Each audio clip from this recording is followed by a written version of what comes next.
So as usual, wala pa rin tayong kilay, no? Pang-anim na sessions ko na dun sa aking eyebrows erasure, di pa rin tapos. So mag-unboxing tayo. Umuwi tayo, no? Galing tayo ng tukod sa Rafael, Bulacan. Kasi naglilinis tayo ng lote dun.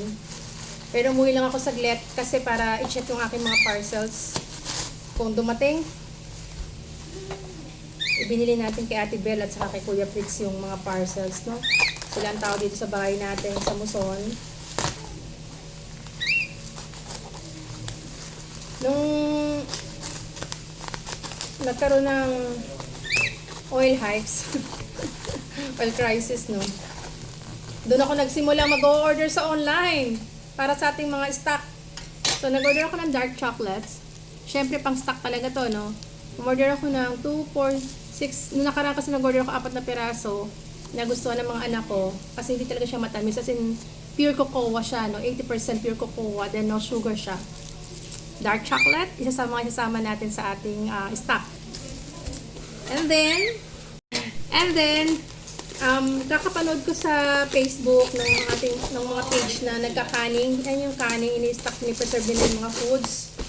So, nag-order ako ng mga jars, mason jars sa online. Grabe yung packaging ng mason jars. Talagang well-packed talaga siya, oh. Ayan! Magkakaning method tayo, no? Kasi marami kasing mga tindang mga veggies at lalo kamatis din ang mura-mura sa mga onions. So, order tayo ng marami nito. Ayan. Yung ating pressure cooker for canning. Next week baka dumating. So, ito na yung ating mga mason jars with different sizes. Talagang matutuloy na yung ating canning, no? Magkakaning po tayo, no? Kakanood natin sa mga reels sa Facebook. So, sabi ko kailangan makapag-stock din ako ng mga can ko for 20 to 30 years. So, ang kailangan ko na lang ay steamer na malaki at saka yung ating 23 liters na pressure cooker, no? Na in-order din natin sa online. So, ang dami ka ng stock sa taas. Meron pa akong dark chocolates. Tapos, nag-order din ako ng maraming, ang tawag dito din? Chia seeds. Marami akong chia seeds dun sa aking stock room sa taas, ano? At higit sa lahat, umorder tayo ng sobrang daming tissue. Ayan, ang dami ko ng tissues. Ayan, oh, sobrang dami ng tissue. Di ba aling ayan na.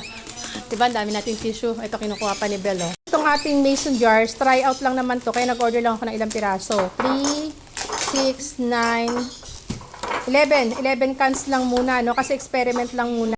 Hindi ko alam kung di ako mapuputokan ng jar kapag ako'y nagsimula ng magkanin. So, gawin natin ang canning method. Wala pa rin akong kilay. Baka mga 3 weeks pa to bago may apply yung aking fiber eyebrows.